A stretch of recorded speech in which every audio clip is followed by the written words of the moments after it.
네, 조기 대선만큼 속도감 있게 진행될 것이 윤석열 전 대통령에 대한 검찰 수사입니다. 이 문제는 공소시효가 빠듯하다는 점인데 공직선거법 위반 혐의의 경우 100일도 채 남지 않았습니다. 조혜연 기자입니다.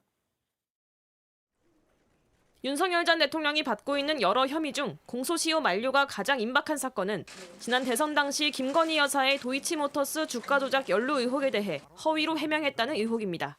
2010년에 제가 결혼하기 전에 이 양반이 골드만삭스 출신이라고 해서 한 4달 정도 맡겼는데 손실이 났고요. 공직선거법 위반 혐의의 공소시효는 선거일로부터 6개월입니다.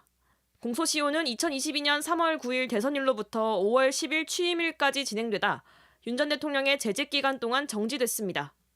그러다 지난 4일 파면 결정으로 다시 흐르기 시작해 오는 8월 초면 만료됩니다. 공소시효가 100일도 채 남지 않은 겁니다. 검찰은 이 기간 내 윤 전 대통령의 발언이 허위사실이었는지 또 허위사실인 점을 알고도 발언했는지 등을 확인해 기소 여부를 결정해야 합니다. 최근 서울고검에서 재수사를 결정한 김 여사의 도이치모터스 주가 조작 의혹의 공소시효는 아직 멈춰 있는 것으로 파악됐습니다. 주가 조작의 공범으로 기소된 김 여사의 계좌 관리인 민모 씨의 2심 재판이 아직 끝나지 않았기 때문입니다. 윤 전 대통령 공천 개입 의혹의 공소시효는 정치자금법 위반 부분은 7년, 공직선거법 위반 부분은 최대 10년으로 볼 수 있다는 분석이 우세합니다.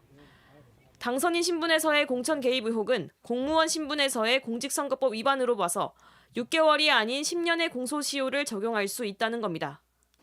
다만 김 여사 측은 당시 민간인 신분이라 명태균 게이트 관련 공직선거법 위반 혐의의 공소시효가 이미 끝났다는 입장인 것으로 전해졌습니다. JTBC 조혜연입니다.